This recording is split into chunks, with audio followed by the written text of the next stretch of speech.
Mark, I look at some of the volatility gauges, and there are a few red flags that we need to talk about, starting off with the Nasdaq volatility, because that's gone up together with the sharp price rises we've seen in the index itself. So we have this on the GTV for our clients. You can get the additional perspective.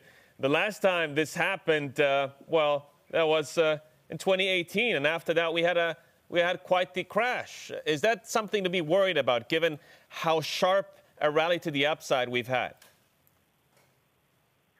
Well, I think that, focusing on equity vol in one particular index is probably not the best way to think about a market that has seen such tremendous changes, both in terms of the way that central bank policy has changed, and also fiscal stimulus has changed so much. And I think if you look at the VIX has fallen demonstrably. So what I think we're a little bit more, post the worst of COVID, I think we're a little bit more back in the regime where the central bank action is suppressing volatility.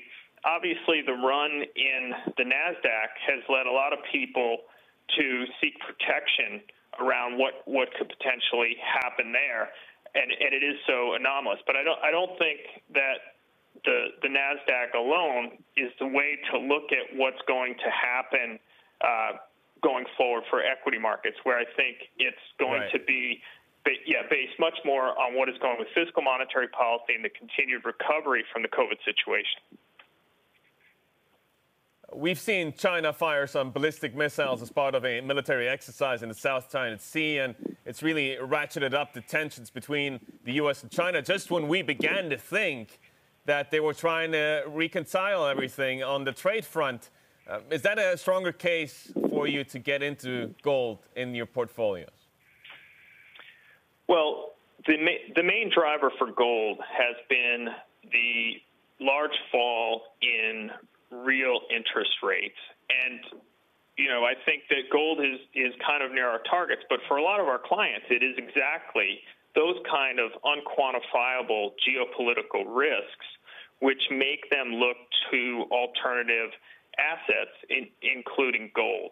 But, I think that the China policy is on two tracks. On the one hand, what used to be more acute, which was concerns about the trade dispute and tariffs, that has seemingly kind of calmed down a bit, while the ongoing tensions around the South China Sea and other of these longer term concerns, those are likely to continue, hopefully in a contained way, as both the Republicans and the Democrats are trying to establish what their foreign policy will look like into the future. As we know, the American public has, in some degrees, over the past several years, developed a little bit more of a negative view on China. Yeah.